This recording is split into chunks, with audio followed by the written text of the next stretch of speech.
The story begins in a huge mansion. In one of the servants' rooms, the doctor and the Duke and his wife are gathered around a bed on which a young girl with long dark hair is sitting. The doctor informs that this girl seems to have complete memory loss. She remembers nothing. At this point, the victim looks around the room to see who all these people are and notices that this place does not look like Korea at all. She recalls being hit by a truck on her way home earlier, but in that case, it is a mystery why her body is completely normal. The girl has a feeling that she has been reborn because of that truck, and now she will live in this place. After a few hours in bed, the girl decides to go for a walk in the garden. On the way, she meets two maids, one of whom blows a white cloth out of a basket and lands on her face. The maids are horrified by this unpleasant incident and sit on their knees apologizing for what they think they have committed a deadly sin. The girl smilingly removes the rag from her face and replies to the maids that everything is all right and it was her own fault for being careless. The maids are puzzled that young Mistress L speaks to them so politely and ask to speak to them more comfortably. When she hears her name, she asks the maids if that is really her name. At that moment, they are finally convinced that the rumours that the mistress has lost her memory are true. The girl thinks that the name L is quite familiar to her, and upon reflection she abruptly remembers how she knows the name. Laella Ranmaiken, the full name of the lady into which she was relocated after her death. Lady L is one of the characters in the romp, Love Blooming in the Desert. Although the plot was simple, but the girl who moved into the body of the character really enjoyed reading the book because of the author's amazing syllable. She had guessed that she was in the body of a book character, and now it was clear why the maids had such a strange reaction. Ella had always been cruel and was ruthless to those she didn't like, so it was no wonder no one liked her. Even her parents didn't care much for her. In the book, Love Blooms in the Desert, Laella Ranmaiken is definitely the villain. This vain character thought she would naturally become queen, but when the king fell in love with the protagonist, Laella immediately began to pursue her. In the end, Laella even tried to poison her to make her disappear once and for all. The girl thinks that Elle was not such a terrible villain, but she still does not understand why she was in this body. The maids are trying to figure out if the mistress is all right because she's talking to herself, and she's about to get married. A girl asks the maids what kind of wedding she's talking about. She is told that she is to marry the second prince of the Ren Empire. When she finds out about the wedding, she starts to resent the fact that she will have to become a married woman so soon. Because of a grand banquet or something like that, prices skyrocketed as there were now a lot of people flocking to the capital. All the townspeople lined the sides of the street and began to praise the knights of the empire who were returning from their next mission. Suddenly, in the midst of the convoy, Roland saw the very man who had been brutally murdered in her dream. The girl's maid had never thought that she would see the Duke of Benarit, about whom there were many rumours. Hearing the conversation between the ladies, the peasant girl decided to tell about the man. The girl wonders why the prince does not show his face. Is he really ugly there? The girl wonders why the prince doesn't show his face. Is he really ugly? Late in the evening, she looks around her new, bright, huge room, and she thinks it's pretty good. The maid suggests that the princess prepare a place for her to sleep. Ella answers her that she doesn't need to do that, and she can do it herself. And at that moment, she thinks about the fact that she has been here for a while, but the maids are used to being mistreated. The prince still hasn't come into the room, and Ella wonders where the man is now.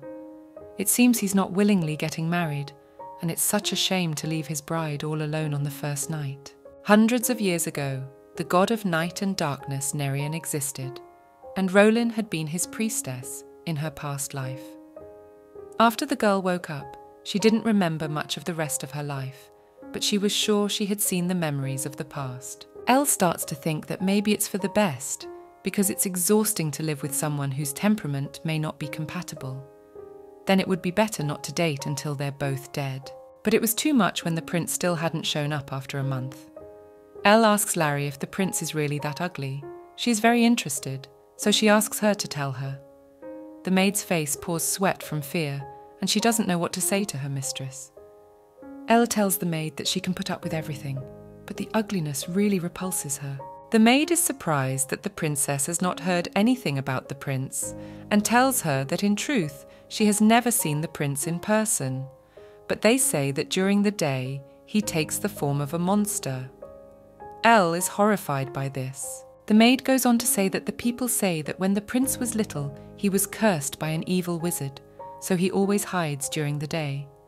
Now the girl understands why the prince got married in such a hurry, but she does not understand how she could marry off her daughter, who suffers from memory loss, to a prince who turns into a monster. The maid asks Mistress Elle if she's all right. Elle wakes up late at night. When she sees that it is still dark outside the window, she realizes how early she got up. The girl thinks about the fact that it's been a month since she got into the book. It turns out that she really died. But what about her parents? And if she's really dead, can she go back? The girl still doesn't understand anything, but first she decides that she needs to learn more about this place. Elle decides to take a walk around the grounds because of insomnia. She reaches a very beautiful lake that doesn't look artificial. She finds it strange that there are no guards at the imperial palace. Near a tree on the other side of the lake, the girl notices a white, snarling dog.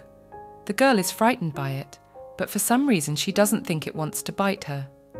Ella raises her hands to show the dog that she is not going to touch it, and it calms the animal down.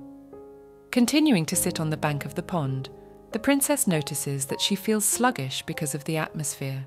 Deciding not to return to the palace, Ella falls asleep on the beach. Concerned knights and a crying maid, Larry, run up to her. The maid tearfully asks her mistress what happened to her and assumes she was attacked. The knights ask Ella who dared to do this to her and promise to protect her if she can identify the man. The princess starts screaming, explaining to them that she fell asleep and no one attacked her. The girl returns to the palace and a maid runs after her, saying that she is very happy that she is all right and was very scared because she thought that something had happened. And there was such chaos in the palace when everyone found out that the lady had disappeared somewhere. Elle asks Larry if the palace keeps a dog. The maid denies it, saying there are never any pets on the grounds. And then the princess wonders what she might have seen that night. The next night the girl can't sleep again, and with lantern in hand, she decides to go to the lake to find the white dog.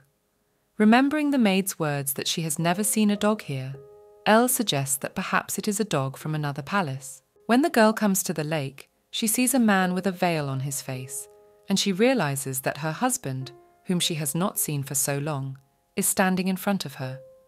And if you think about it, she doesn't even know his name. Ella wants to say something to the prince, but he runs away from her at the speed of light. The girl didn't realize what it was just now. The man ran away so fast as if he thought she was going to eat him. Walking through the territory the next day, Ella ponders why her husband ran away so quickly when he saw her. The prince must be used to avoiding people because of the wizard's curse, since he turns into a monster during the day. And after thinking about it, the girl tries to convince herself that she doesn't care about her husband. Having noticed the familiar dog again, Mrs. L approaches it to stroke its soft-looking fur. But after she puts her hand near it, the dog growls at her, which frightens her. Ella promises her that she will not touch the dog if she doesn't want to. At that moment, Elle is approached by the maid Larry, and when she sees the dog, she is convinced that her mistress was right. The princess wonders how the dog could have gotten here. Larry assumes it is Mr. Schuert's pet. Elle asks the maid who Mr. Schuert is, to which Larry replies that it is the name of the second prince, her husband, and concludes that the prince does not seem to be interested in the mistress. Ella tells the maid that this dog must be taken to the castle, as they can't just leave it here, as it is all alone and there is no one around. This reminds the princess of her story, and she decides to name the dog Tofu, because he is just as white. While bathing the dog, she asks him if he likes the name, and tells him that if he wants to live with her in the palace, he will have to become cleaner. The girl asks the dog if she should join her, but after she starts to take off her dress, the dog looks at her fearfully and quickly jumps out of the tub and runs to the door to open it. At the sound, Larry comes running into the bathroom and opens the door sharply, anxiously asking Mistress what's wrong. The dog takes advantage of the moment and runs out of the room. After catching the dog, Ella wipes the water off with a towel and asks Tofu what happened because he was so calm. She suggests that the dog just doesn't like bathing. Rolina fled, whereupon Dante noticed the jewellery dropped by the girl. As soon as the Duke bent down to pick up the jewel, his holy sword Aoshita reacted. At home, Heroine was pestered by a servant girl with questions, as she wondered why the girl was hovering in the clouds after the palace. The girl began to understand why so many people rejoiced at the Duke's return. His presence could shine a light on an entire village. Rowlena decided to return to her task, because to protect her family, she had to change the future in which the Duke dies. The noblewoman quickly wrote a letter and asked the maid to pick her a dress that exuded innocence. After Dante was told that Count Diaz's daughter had come to him, he began to wonder what the girl wanted from him. The butler reported that the heroine said that she came to the man to thank him for his help in the garden. In the morning, Elle slowly opens her eyes and sees a blonde-haired man with a bare torso in the place where the dog was lying at night. The stranger jumps up from the bed and runs out of the room, frightened. Rowlena was concerned that the Duke was not giving her time to catch her breath. The girl began to say that last time she had actually gotten lost in the garden and accidentally interrupted Dante's precious rest time, so she was trying to find a way to repay him. Elle assumes that this incident happened because the palace looks abandoned, but there should be knights or guards walking around, but no one is here. It's an empire after all, and there can't be a budget shortage. The princess asks Larry who manages the palace budget. The maid replies to her mistress that it must be Camagon. Elle tells the maid that she has never seen him. Larry explains to the mistress that she is relatively new here, so she can't answer that question accurately.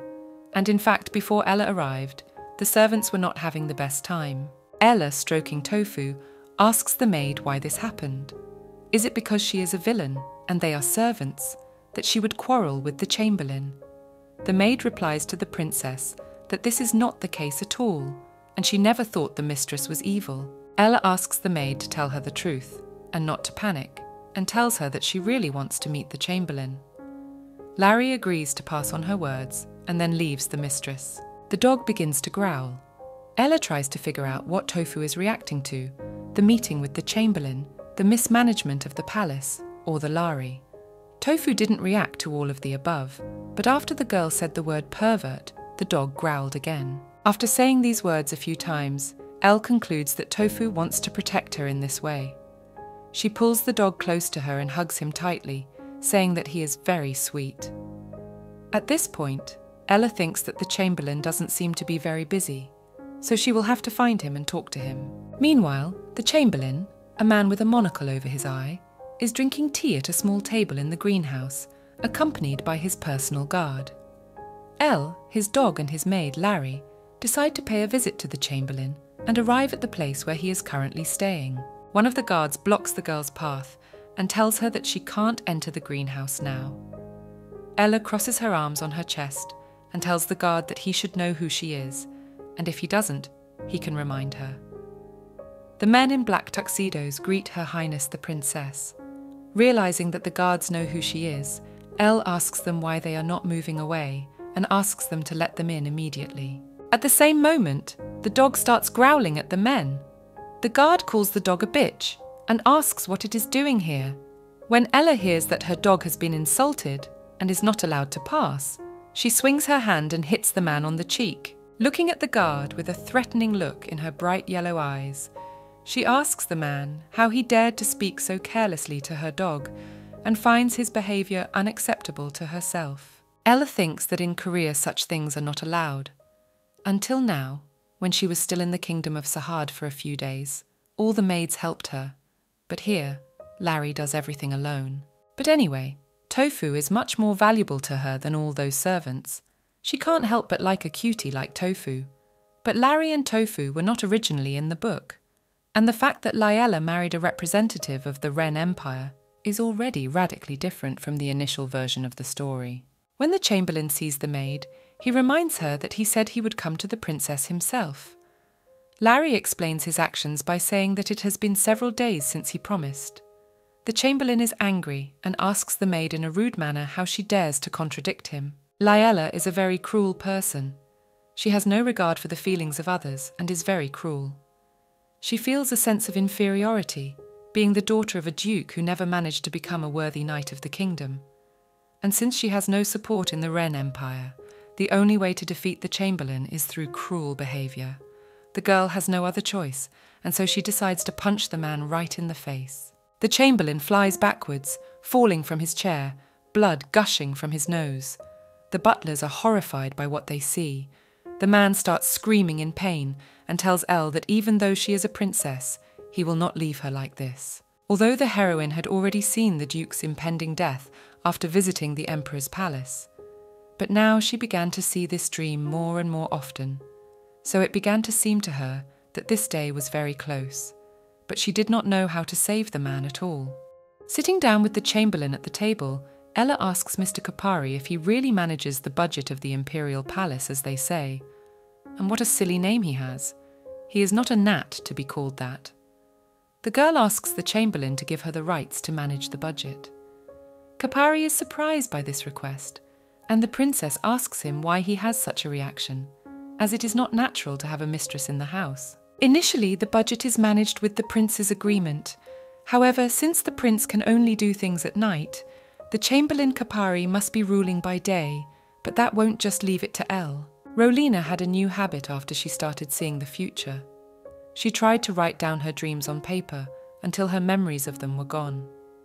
The girl used an ancient language she remembered from her past life to write down the dreams so that no one could read them but her. A man asks the princess to prove it to him. Ella asks the Chamberlain what he will do for her if she proves her skills. Mr. Kapari replies to the princess that if she can prove it, he will give her the rights to manage the budget of the Imperial Palace. The girl tells the Chamberlain that she already understands this, but she needs something else. Since Mr. Kapari lives in a better palace, she asks him to switch places with her. The Chamberlain explains to the princess that in that case she will have to try hard to prove it to him.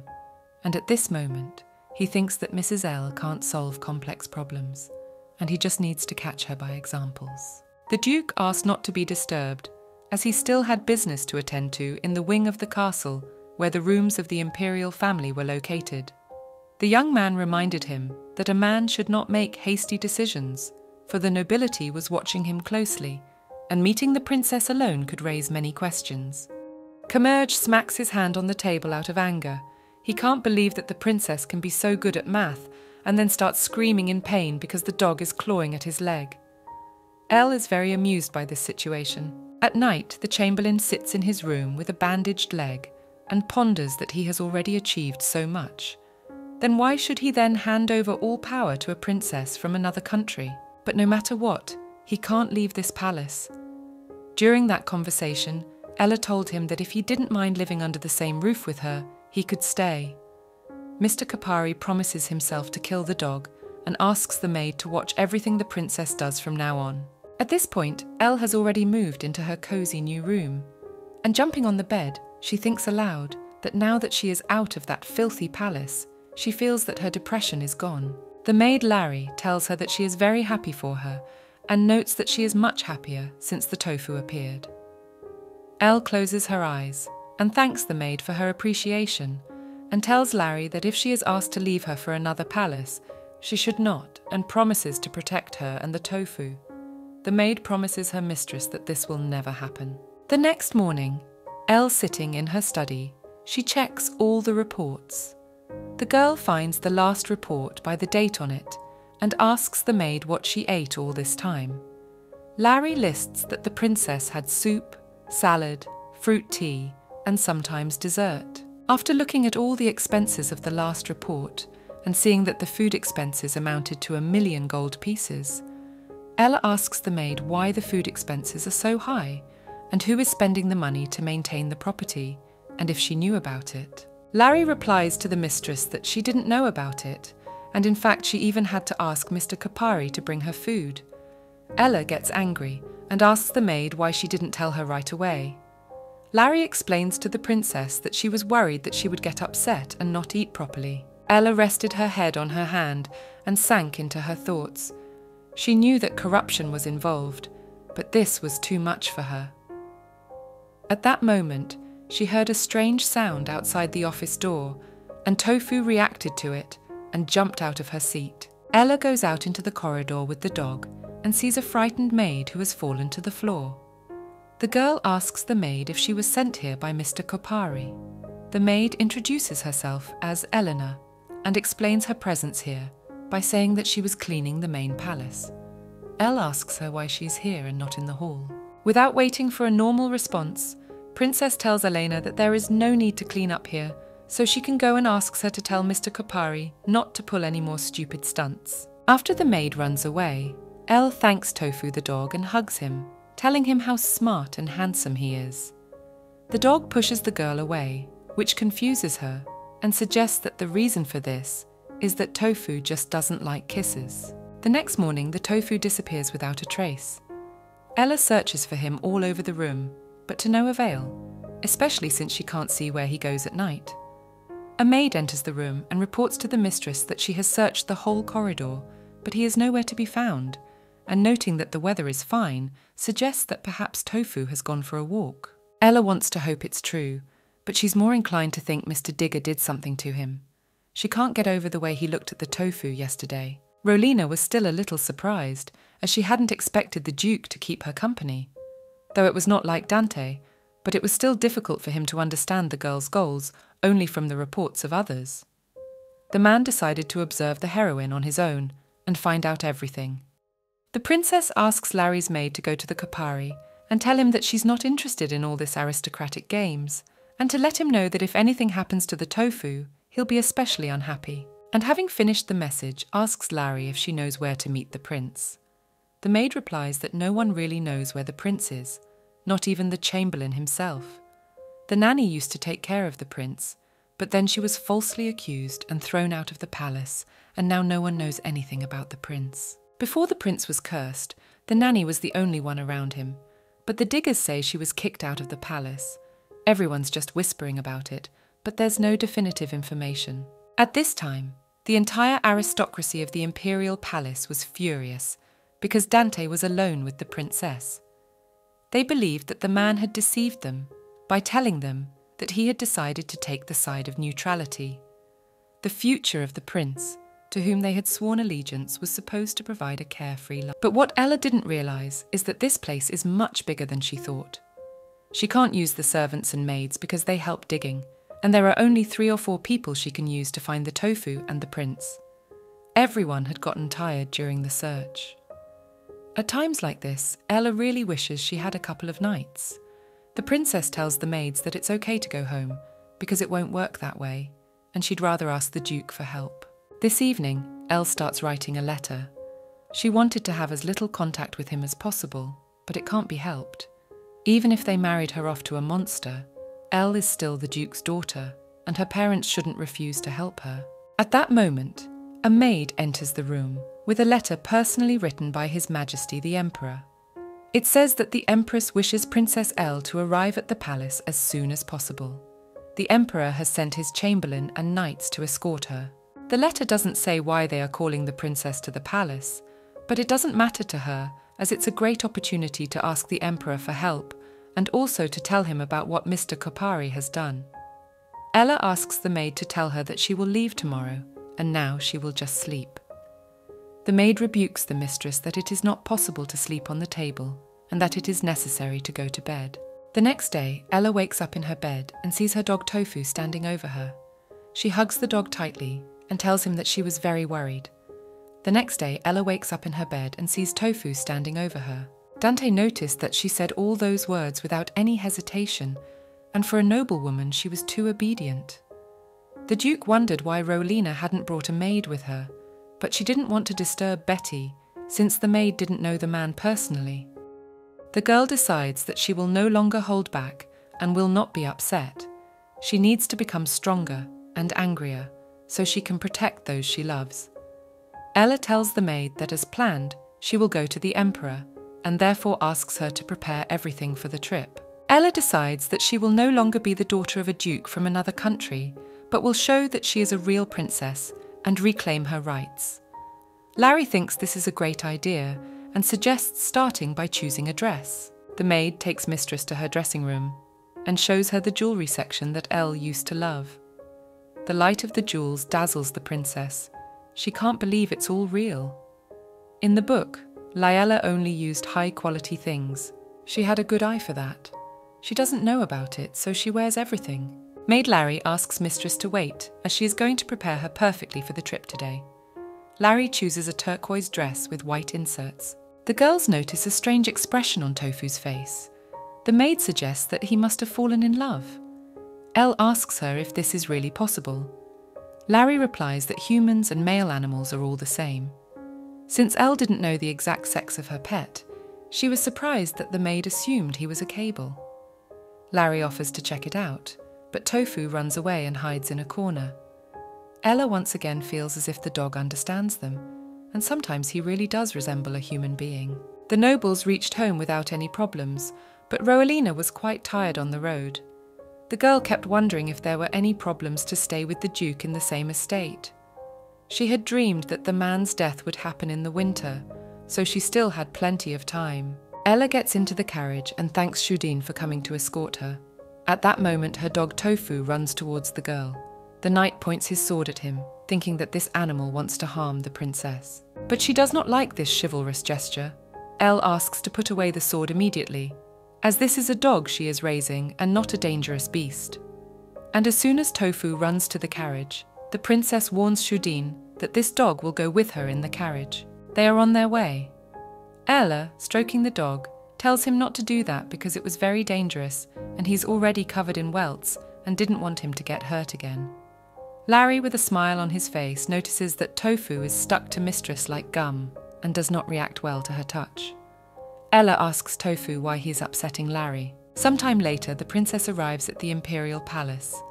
The elderly chamberlain tells Elle that starting from the place where the carriage stopped, they must go by themselves, and asks them to follow him. The girl hesitated at first, but then cheered up and said that Dante had only recently returned from the battlefield, so it would be better for him if he took a little more time to rest. The Duke had had enough rest, and with Heroine's request, he might have more to do. The Emperor, a man with golden hair and a perfectly styled beard, sits in the guest room with a cup of tea. Elle walks into the room and greets His Majesty with a curtsy. The Emperor greets her and asks her to come and sit across from him. The long silence between them has become tense. Elle mentally asks him to say something to break the awkward silence. The Emperor tells the princess that it has been a month since she married his son and asks how she is living in the palace. The girl answers him that she is fine there. The only thing she is not satisfied with is Mr. Kapari, but she has not told His Majesty. The Emperor asks her the following question, if she has seen the second prince. Ella answers him that she only saw the prince on the wedding day and not afterward. At this point, she thought what a strange interrogation when she'd better start talking about the Kopari, but for that she needs to get the timing right. The Emperor pulls a document from his vest and tells the princess that he has summoned her to give her confirmation that she has the authority to manage the affairs of the palace. He knew that the Chamberlain had worked very hard to do his job, but now Ella would take over. And since the second prince can't do his job properly, she will have to help, and he will send extra guards and knights, and that's the end of it. And next he offers to eat together. The princess thought it was strange. She didn't even have time to say a word, and the Emperor did everything she wanted to ask, as if he could read minds. Even though it seemed like Rowelina was worrying too much, it was really all she could do. The Duke stopped and said that Heroine was indeed a strange girl, but she shouldn't have worried about him and instead taken care of herself. Ella leaves the palace and, before leaving, cuddles with his dog, happy that he has been waiting for him. At that moment, the Emperor watches them from the second-floor window, and while Ella is away from her own palace, Kapari, meanwhile, drinks red wine alone and is happy that after one incident with a dog, the princess is silent. A few days ago, when Elle caught the maid Elena following her, she ran to tell Mr. Kapari that the princess had told her to tell him that she wasn't interested in any aristocratic games, and if anything happened to Tofu, it would be very bad. Kapari comes to the conclusion that this princess is so rebellious because she is from Sahad, and now that she's scared because of this dog, she won't bother him anymore. Now he has to figure out how to get back in power. The Chamberlain's musings are interrupted by the maid Helena. Running into the room, she informs Mr. Kapari that the princess has returned from the imperial palace and not alone, but with imperial knights. Kapari is starting to panic. He tries to understand why the emperor suddenly ordered the knights to be brought here, but they have definitely come at the request of the princess to inspect the place thoroughly. The chamberlain was going to embezzle enough to buy a fake noble certificate and then leave this palace. He was very close to doing so, but the princess thwarted his plan. Out of anger, Kopari throws a bottle of wine at the wall, which scares the maid. The chamberlain quickly decides to collect all the money and run away. He anticipated that such a day might come, so he kept a record of which of the nobles he took bribes from. So with this he can easily get his money, all he needs is a record. But when Kopari opens his stash, he finds no documents. Meanwhile, Ella arrives at the palace with the imperial knights. The princess tells the knights that she relies on them, and they in turn tell Ella not to worry and promise that she will be completely safe. Larry tells Mistress that it seems that Kopari has already noticed that his documents are missing. Ella agrees, and when asked by the maid how she knew where the document was in such a huge castle, replies that she just put herself in his shoes. Ruhadan appeared in the middle of the room, saying that it was impossible to resist his poison with such holy power. It went much easier than the man thought it would. After a while, the entire servants of the manor rose to their feet. No one knew what had happened. The second prince's real name was Shuat Ren. He was the emperor's favourite because he did everything strictly as it should be done. So soon, Shuat Ren was to become the crown prince until a terrible curse fell upon him. One day, on the day of an imperial banquet, a wizard burst into the imperial palace and offered the emperor a life like an abandoned dog. The wizard's original target was the emperor, but Shuat Ren protected his father by standing between him and the wizard and taking the curse upon himself. All the guests were horrified. This turn of events did not make the wizard mad, but only pleased, because the emperor will have to watch his son suffer. Then the wizard disappeared, and the empress fainted from shock. The emperor ordered the front door to be locked so that no one could leave the hall. The emperor killed all the nobles who were at the banquet. He also sent every wizard in the country to the guillotine, and still everyone knew about the incident. People said that the second prince turned into a monster and disappeared. And after Shuat Ren's mother died of illness, the emperor began to ignore him. Even the nanny was falsely accused and kicked out of the palace, and the prince couldn't go outside. He didn't want anyone to see him like this. At the time, Shuat thought it was better to have no one around him. But after a while, he wanted to be with Elle, so he promised to protect his wife no matter what. One day, Shuat Ren arrives wounded at the imperial palace. The butler guarding the emperor's chambers is horrified by the prince's bloody hands and asks him to treat his wounds before entering. But Shuat doesn't listen to him. The heroine asked not to worry, as she eliminated the threat, after which she felt bad and lost consciousness. At this point, the girl began to dream, in which Rukerdan said that no one else will stop him, and soon everything will be over. The reports Ella found were soon delivered to the emperor. The emperor was furious that the palace budget had been spent on his personal needs, and all the nobles involved were beheaded or demoted. Of course, the diggers were no exception.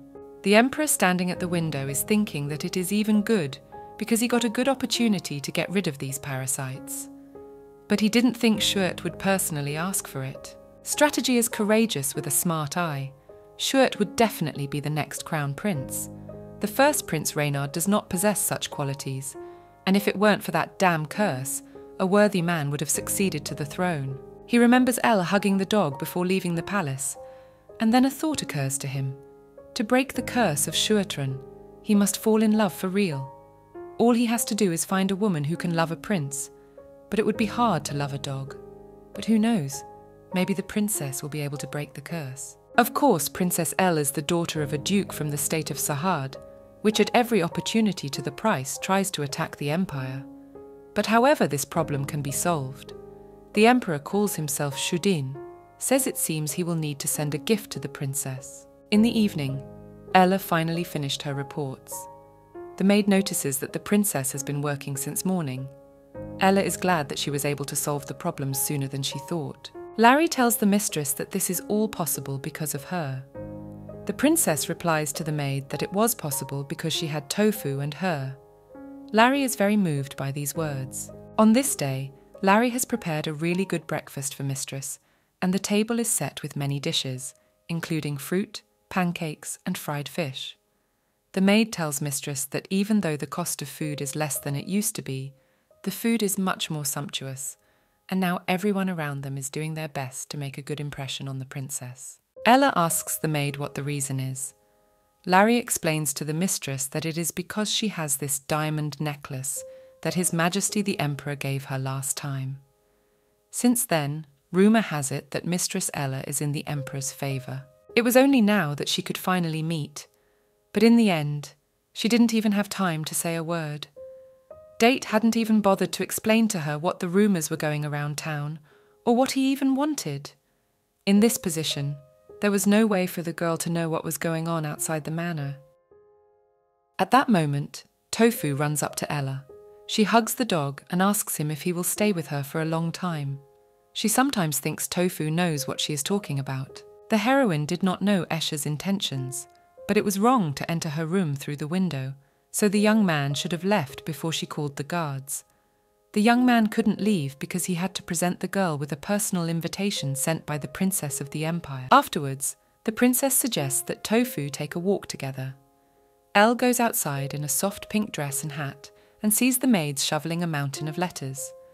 Elle asks the maids what they are, to which she replies that they are invitations to social events. Elle comes to think that it seems that even the noble ladies, who were not interested in her before, have heard rumours that she is favoured by the Emperor.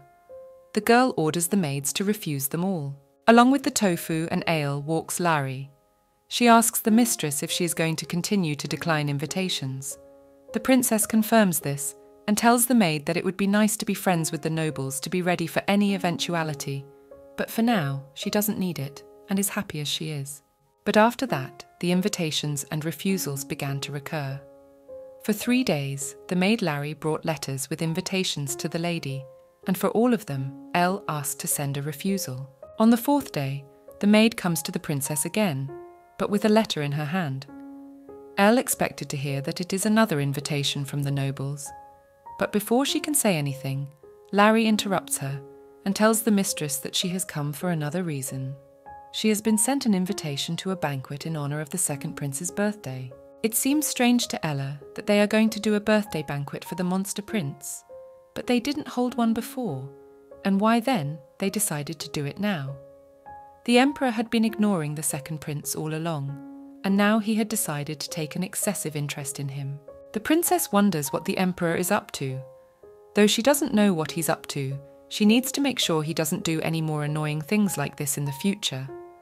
Ella writes a reply to the invitation and asks the maid to send it to Shudin. Rolina was from an unknown village noble, and of course she wouldn't be able to bring something that would impress the princess, who already had the rarest things from all over the world. It didn't matter what the gift would be, for it would only humiliate the girl. The next day, Madame Neria, the imperial family's chief designer, arrives at the palace. The lady, wearing pointed glasses and a dainty red hat, greets Madame Layella and introduces herself, saying that she has come at her behest.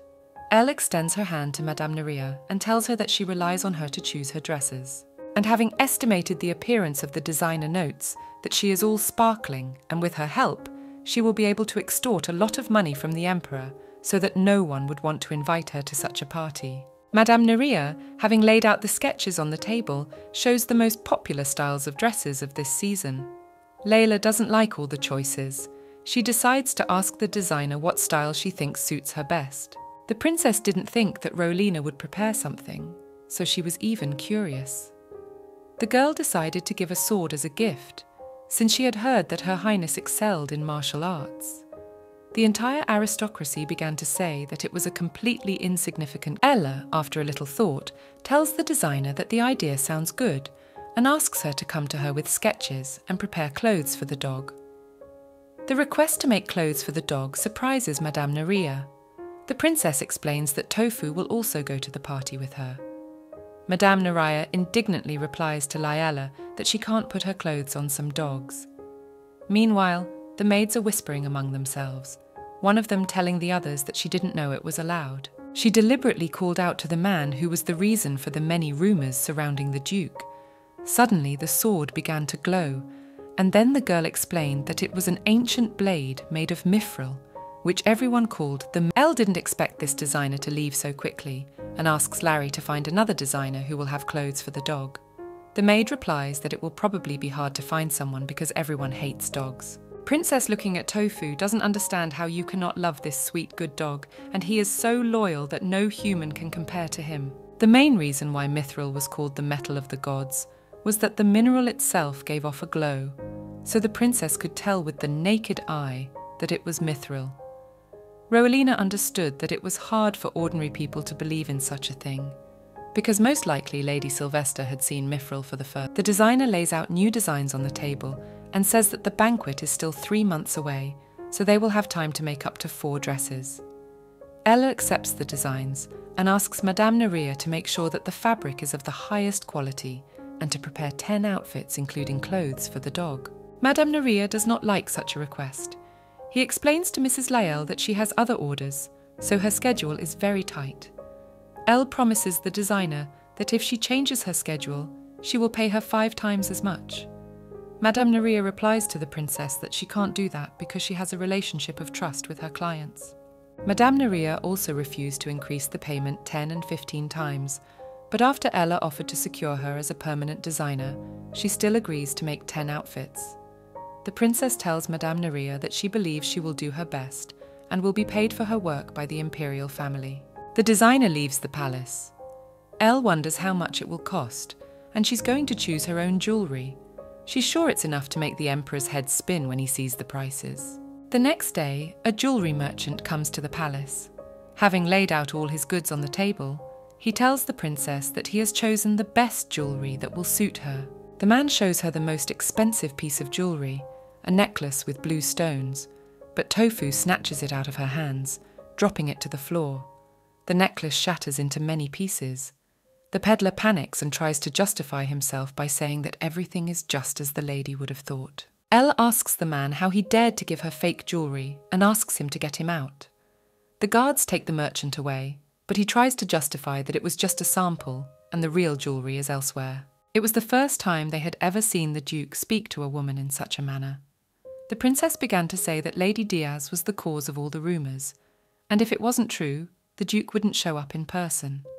It did not matter to the man whether the girl wished to prove anything or not, for neither the place nor the time was very suitable for such a conversation. The princess orders the guards to remove everything the man brought and cut off his tongue so he can never cheat anyone again. The merchant, frightened by the sentence, admits that he was wrong and only did what Count Seven told him to do. But the man belongs to the highest noble faction, so a simple man like him couldn't do anything about it. After learning that the noble faction is targeting her, Elle decides to deal with it later and asks to take the merchant to the dungeon for now. The princess is pleased with herself. Tofu shows that he wants to be praised. Ella strokes the dog and tells him he's doing a great job, and yet she wonders how Tofu could immediately determine that the jewel is fake, if the dog is a genius.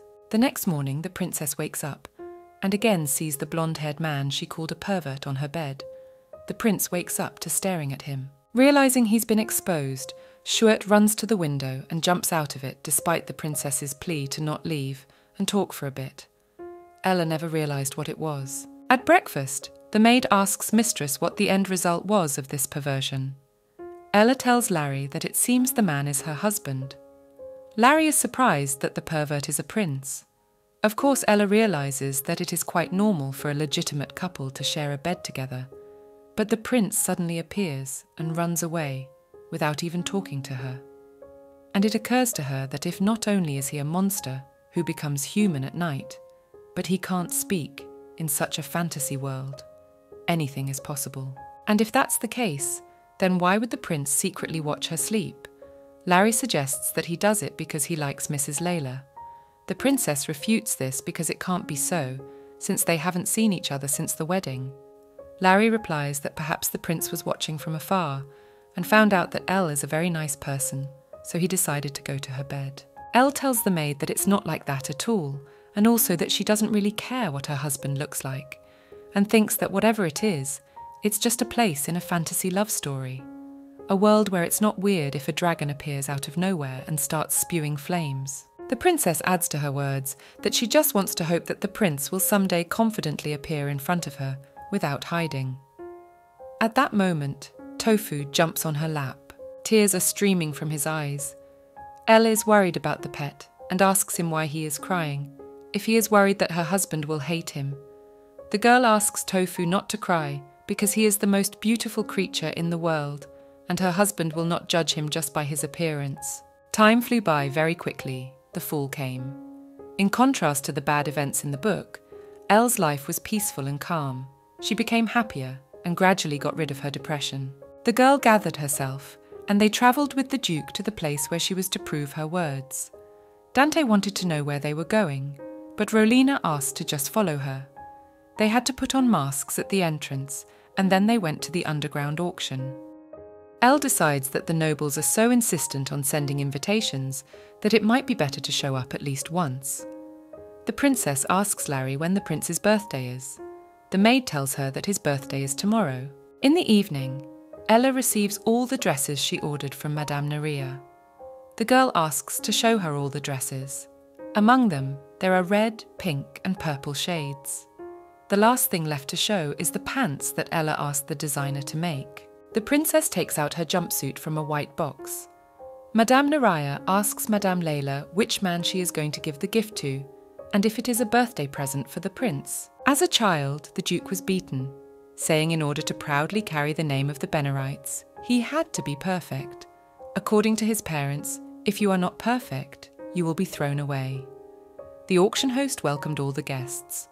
Today was a special day, as she had never seen something like this anywhere in the world. Madame Nerea realizes that they are obviously in trouble, since Her Highness is going to go in men's clothes. Mrs. Layla will become a laughingstock, and Madame Nerea's reputation will fall to rock bottom, so the princess must be stopped at all costs. Madame Nerea wants to say something to Mrs. Layla, but after she came out dressed in these pants, the designer is delighted by the beauty of such an unfamiliar image. Madame Nerea tells Mrs. Layla that it suits her very well, but in the Empire there is a strict separation between women's and men's clothing, so there may be a problem. Elle answers her that tradition is certainly good, but if you observe them becomes uninteresting, and all this has long been outdated. Besides, one day such comfortable clothes will become popular. Madame Nerea likes the fact that fashion is moving forward, so she admits that she was wrong and made hasty conclusions. Tofu also had time to change into a black suit. All the people in the room are amazed at how the dog looks in his clothes. Elle decides that she can be scolded if she wants to be scolded, but she will still take her cute Tofu to the party. It is the day of the banquet in the Imperial Palace. Elle passes by the guests, and everyone discusses her unusual but beautiful outfit and how funny her dog is dressed. The man convinced the young man that he was still lucky, for those who were not sold were taken to the temple. When the Grand Duke ended the war, the deserted prisoners like the mermaid brought to the auction were transferred to the temple, after which most died.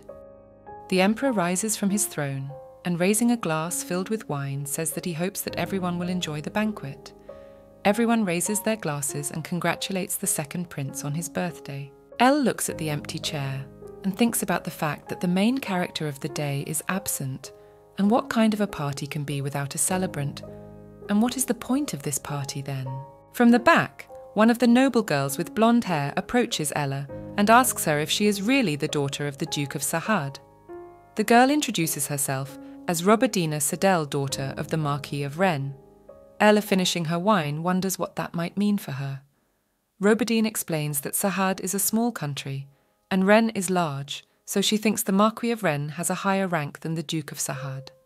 Elle thinks this is complete nonsense, and hopes she's just hearing it. Layla replies to the arrogant lady that she is now the Princess of Rennes, and the status she had before her marriage is not important. Roberdin covers her face with a fan, and tells Ella that a princess is not a princess, and she considers her uneducated and expresses herself rather harshly, which seems to be expected of a Sahadian. Remembering Mr. Kopari, Ella tries to understand what the strange tradition is in this empire of slinging mud at Sahad. She replies to Roberdine that she is more educated than she seems, and calls her Miss Levine. Elle's mispronunciation of Roberdine's name made her very angry. Layla wryly reminds her that she's from Sahada, so it's hard for her to pronounce their local names. Once again mangling the name by calling the princess Miss Loveline, asks to step into her shoes. Roberdina is comforted by her acquaintance and asks her to understand Layla, as she must be heartbroken because she was unable to receive love from her husband. Elle asks her friend Robadine if she is still single. Elle asks her friend Robadine if she is still single, and after receiving confirmation, she tells her that she is sorry to hear her say that her own worth does not depend on her husband's love, so from now on she asks her to try to love herself first. Robadine is unhappy about being taught. A man approaches her from behind and puts his hand on her shoulder, apologizing for interrupting their pleasant conversation. This man turns out to be the first Prince Reynard. He tells the others that he has a question for the princess, so he asks the others to leave and let them talk to Layla. Robadine and her minions bow out and leave the prince alone with the princess. Reynard asks Layla if she is indeed the wife of the second prince. The princess confirms it. The first prince is known for being a rather incapable man. Tofu doesn't like the company of the first prince and starts growling at him. Reynard gives his name and tells Layla that he will soon become the crown prince. Of course, Ella pretends to believe what he says, but she knows it won't happen.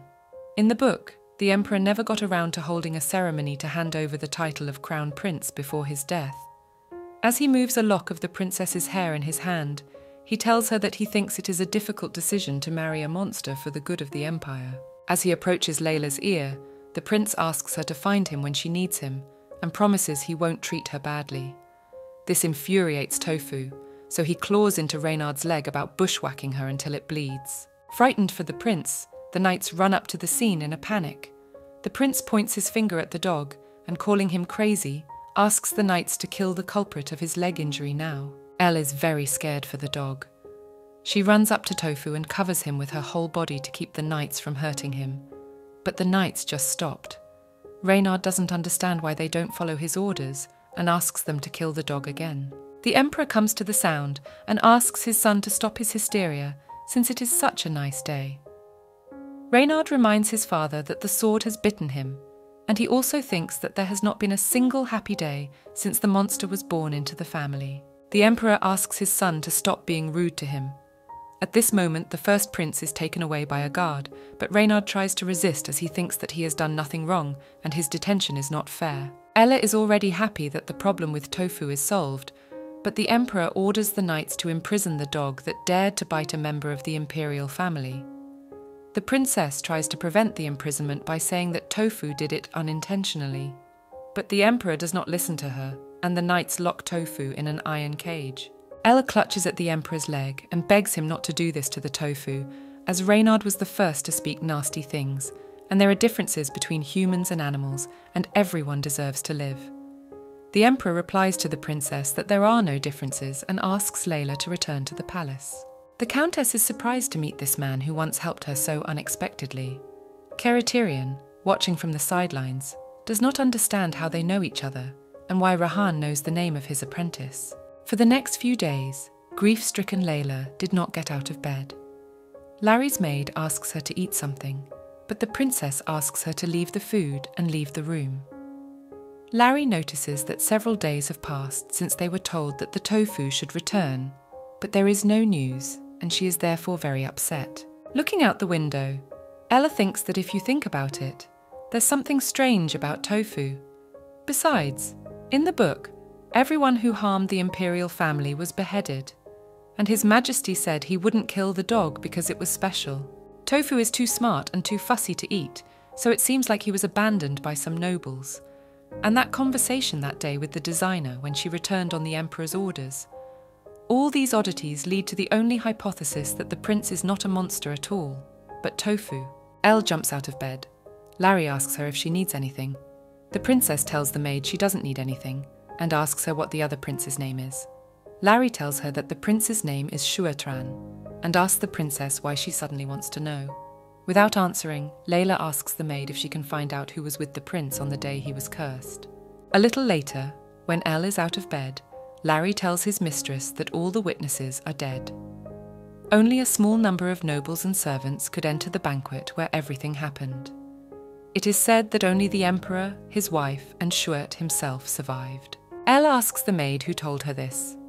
Larry replies to the mistress that her source of information was the head maid, but it is secret information, so she must not talk about it. The princess thinks about how elaborate everything is, and it's not clear if it was an accident and if the emperor couldn't have shut them all up.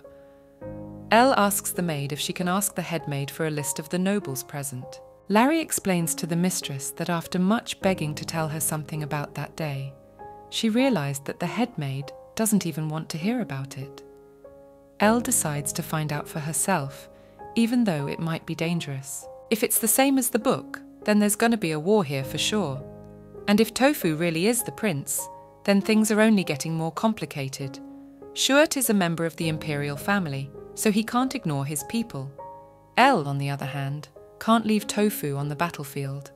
So if Tofu really is the prince, then she can't stay out of the war. So it is necessary to stop this war somehow. But first, Elle needs to find out if the list of nobles who were present at the moment when the second prince was cursed, and only then she will be able to develop the next points of the plan. That same day, Elle managed to steal a pass from a large library. Yet once there, she doesn't understand how she can find the information she needs in such a vast area. A guard approaches the princess from behind and asks her what brought her here. Elle answers the guard that she needed to check something. The man apologizes to the lady and tells her that she can't come in here unless she's a third-level civil servant. Ella, averting suspicion, grabs the guard by the shoulder and tells him that she likes this place to be properly guarded, and then leaves the library, hoping to return here again at night. The princess is met by her maid Larry, who tells her that Tofu has returned to the palace. When Ella hears the news, she runs at full speed to her favourite dog. When she got to her room, she rushed to hug the bruised Tofu. She is glad that he was saved, but who could not leave a single whole place on such a small body? Larry, after seeing Tofu's condition, goes in search of a doctor. Ella places the weakened dog on the bed. The blood gushing from Tofu's body still does not stop. A short while later, a maid returns to the room with a doctor. Ella assumes that Larry lied to the doctor about the princess being sick, because no doctor will come to treat the dog, Princess, and tells the doctor that it's not her, but the dog that is sick, and things are not important. She asks the man if he can cure Tofu. The doctor apologizes to the princess and tells her that he treats people, not dogs. Elle is not satisfied with this answer, and she tells him that in that case he is not a doctor and orders him to get out of the palace now. The doctor explains to the princess that you can't kick a doctor out just because he refused to treat a dog, and if it were him, all the other doctors would do the same.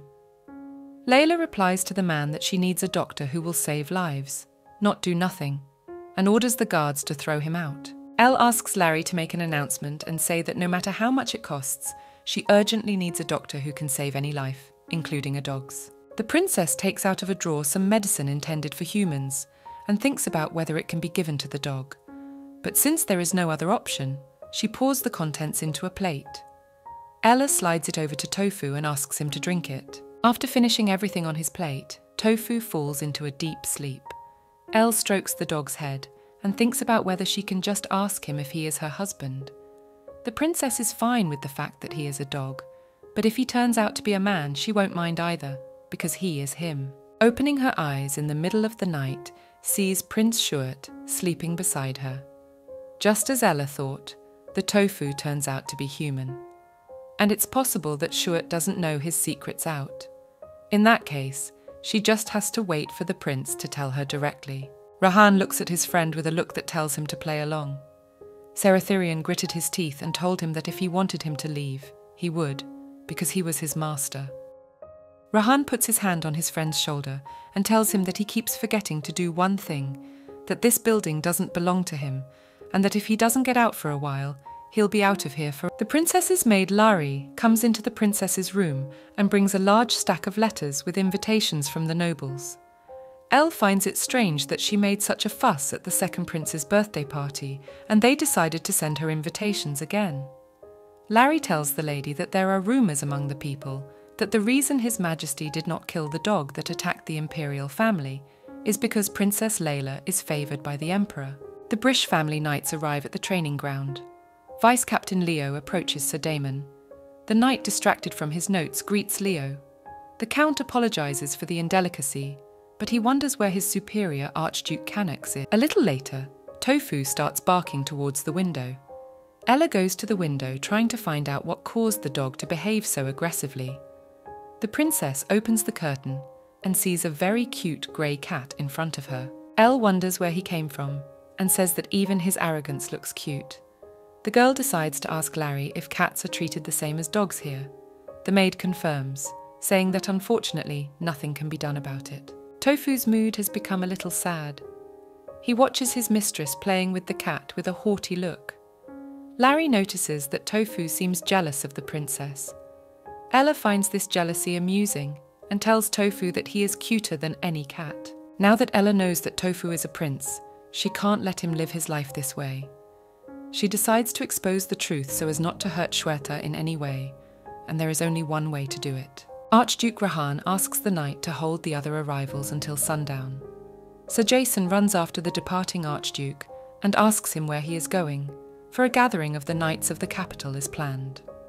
Rahan tells him that he knows and remembers this and asks him to do as he says. The crudely put question did not please the knights. One of them puts his sword to the man's neck and demands respect in front of the noblewoman. The guild worker replies to the knight that the fact that she is a noblewoman is irrelevant and that she came here to find information. Ella tells the knights that she's fine. She asks a man to find a commoner, a woman who worked as nanny to the second prince in the imperial palace, but who was falsely accused and thrown out. The worker replies to the princess that he can find her, but she is not a commoner, but the prince's nanny, and the price will be quite high. Ella hands him a huge bag of money and says she will pay as much as she likes. The man agrees to find a nanny as soon as possible. The next day, Elle and her dog arrive at the candy store. A girl with bright green hair greets the princess and tells her that dogs are not allowed in the premises. Elle tells her she'll just order and wait on the outdoor patio. They explain to her that this is not allowed either. After hearing another refusal, the princess asks the employee why it is not allowed if the terrace is not indoors. At this moment, all the customers are whispering among themselves. Elle realizes that there will be strange rumors again, but it's for the best. Now she can raise her popularity to such an extent that no one will dare to send her an invitation. Despite the refusal, the princess goes to the terrace and sits down and orders 2 of the most expensive cakes and 2 cups of black tea. 1 tea will be for her pet Tofu, so she asks to let it cool before bringing it. The employee can't accept the fact that they want to order cake and tea for the dog. She explains to the princess that it's all very expensive, that commoners can't even dream about it. Ella promises to pay 10 times as much for all the guests, so if someone doesn't like something, she asks them to tell her directly. At that moment, Elle notices Miss Robardine from afar. With her 2 minions, she approaches the princess and haughtily tells her that she is glad to meet her again. Elle remembers that this girl is the rude girl she met at the banquet. Robardine asks the princess if she remembers her. Ella decides to pretend she doesn't know her and says that she doesn't remember people she doesn't really care about. Seeing that Robardine is getting angry, Elle says she remembers who she is and calls her Miss Robacina. The girl corrects Layla, but Layla twists her name again. When Robardine sees that the dog eats cake like a human and that it is also expensive, he notices that Layla seems to like dogs very much and that it suits her very well. The princess asks Robardine if she really thinks so and advises her to get a puppy as a pet. Robardine replies to Layla that she has no such hobby as raising useless creatures. The princess calls her heartless because she measures someone's life by their usefulness and feels as if she is ready to throw people out of the neighbourhood if they become useless. The girl doesn't like this abrupt change of subject. Elle explains that she only said what she thinks and also believes that someone's life can't be useless in itself. Afterwards, the princess tells a girl sitting next to her in confidence that when she lived in the kingdom of Sahad, she had a very bad temper, but after she met Tofu, she became softer, and that she had depression that no one could cure, but then she recovered. Another girl at the next table asks Ella if it's true that dogs can help with some emotions.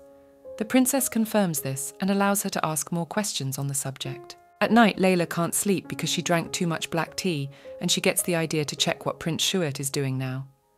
Wanting to meet him, the princess throws a shawl over herself and heads for the exit. Ella reaches the lake and sees Shuat sitting on the grass near a tree.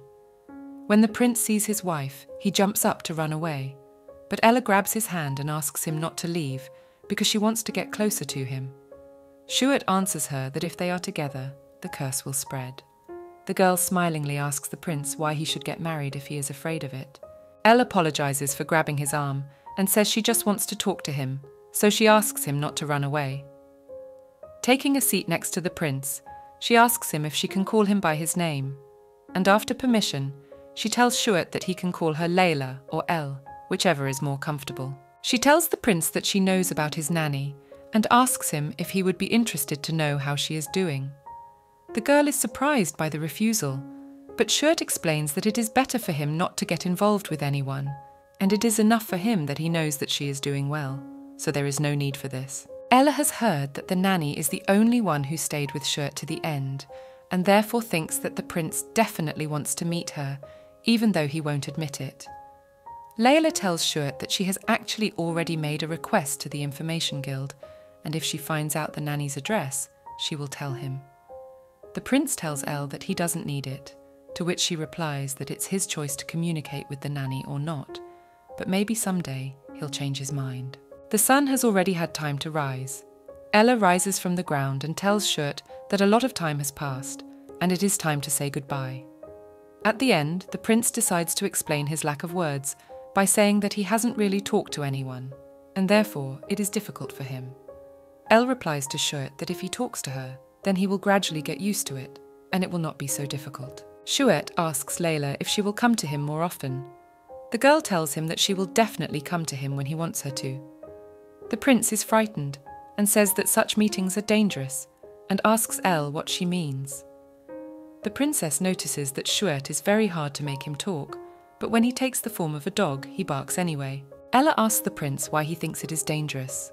The prince explains to the girl that if they see each other more often, he will get used to it, and if that happens, she is the person he will eventually leave him. When Ella first found out that she was a character in the book, she had a very hard time because everything in the original world was gone and everything was unfamiliar to her. But then Ella had Tofu and the maid Larry, who over time became very dear to her. She was scared at the thought that she would lose them too, so she understands Shuert's words as well as anyone else. Ella tells the prince that if he's afraid, then let him do as she says. The princess doesn't see the point in worrying about him being alone, and he can make sure she doesn't leave him. And finally, she adds that she is not going to leave Shuert alone, and will try to make him get used to her. Layla wakes up late because she was with Shuert all night. She looks at the sleeping prince in the form of a dog, who is also very tired from the night. Larry, the maid, comes into the room, saying that she was worried about her mistress because she had been trying to wake her up for a long time, but she would not get up. Elle tells the maid that it's because she's tired and asks her what happened. Larry tells the mistress that a letter from the Information Guild has arrived. She found it among the invitations and suggests Ella to take a look at it. Tofu, hearing the guild's reply, runs up to the prince. Elle notices that he is still curious about the nanny, even though he told her he doesn't need to know. Layla opens the letter. It says that Romany, at the age of 36, crashed her carriage just after leaving the imperial palace. This information makes Tofu, or rather the prince, very sad and leaves the room. Larry asks the lady about the letter and notices that Tofu is not the same today. The nanny was very dear to Shuert, so Elle suggests that he must be in unbearable pain right now. The princess after a while finds Tofu in the garden sitting on a bench in front of the fountain. Elle walks over to him and asks him to stay with her and not to run away. Layla knows how hard it is to accept any death. It is said that the day Shuert was cursed, all the nobles died in an accident. This made Ella wonder if Nanny's death was also one of those disguised accidents, and Shuert must be the one who knows the truth more. Sitting down on the chairs, Izel needs Rahan's arm again. The Archduke reminds the girl that she was just talking about her problem, and he wants to help her with it. He asks Izel to be sure to call him any time if she needs help. Izel tells the man that he has helped her enough as it is. Late at night, the princess wakes up on a bench and jumps up abruptly, remembering that she was supposed to meet Shuert. She runs as fast as she can towards the lake where she and the prince met last time. Elle still manages to get to Shuert. He is glad that his wife has come to him and notices that she appears to have been running. Elle puts her palm on the prince's hand and confirms that she ran because she thought he was waiting for her. Schuert was very embarrassed that Ella had taken his hand. When she noticed the prince's flushed face, she let go of his hand and apologized to him because she was completely lost. Ella looks at Schuert and reflects on the fact that when he turns into tofu, he doesn't mind being touched, and she feels like she needs to touch him more often so that he gradually gets used to it. The princess asks Schuert to give her hand, and he immediately complies with the request. Ella calls the prince very obedient, and he immediately pulls away. She takes his hand again and says that if he doesn't like it, then they can hold hands just for today. Isel informs the teacher that the table is broken, so it needs to be replaced. Seratherion runs over to his cracked desk and asks why it broke. Isel explains to him that the table cracked because a hand hit it, and the table is probably just very old.